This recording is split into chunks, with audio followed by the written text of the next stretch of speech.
अस्सलाम वालेकुम दोस्तों, मेरे चैनल में खुश आमदीद। कहते हैं कि किसी सल्तनत के बादशाह ने जंग में शरीक होने वाले घोड़ों के अस्तबल के साथ ही गधे भी रखे हुए थे। गधे हर रोज घोड़ों का बचा हुआ खाना खाते और घोड़ों को वेला और निकम्मा कहते।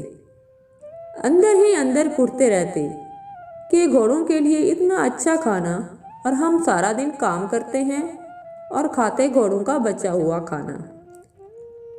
हर रोज सुबह सुबह गधों पर सामान लादना और इनसे सारा दिन काम लेना, जबकि सुबह होते ही घोड़ों की मालिश शुरू हो जाती।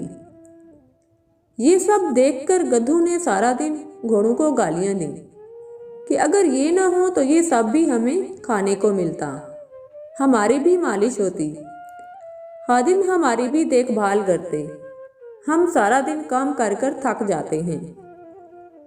एक दिन सुबह ही सुबह अचानक घोड़ों पर खाटियां डालना शुरू हो गईं। हर तरफ अफरा तफरी मच गई।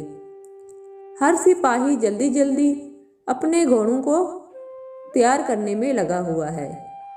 गधों की जान में भी जान आई कि शुक्र है आज इन घोड़ों को भी काम करना पड़ेगा। अलवर्स घोड़े तैयार करके सिपाही इन पर सवार हुए और चल दिए। सारा दिन गुजरा, फिर शाम गुजर गई, लेकिन घोड़े वापस न आए। गधे परेशान हो गए कि घोड़े अभी तक वापस क्यों नहीं आए, ऐसा क्या काम पेश आ गया है।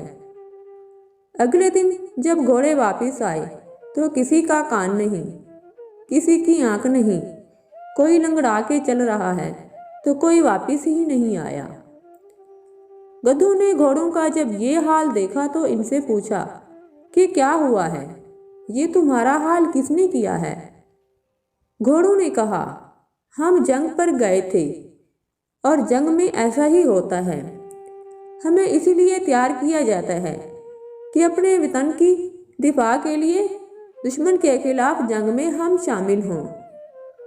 गधों ने घोड़ों का ये जवाब सुना तो इन्होंने शुक्र किया कि हम घोड़े नहीं गधे हैं।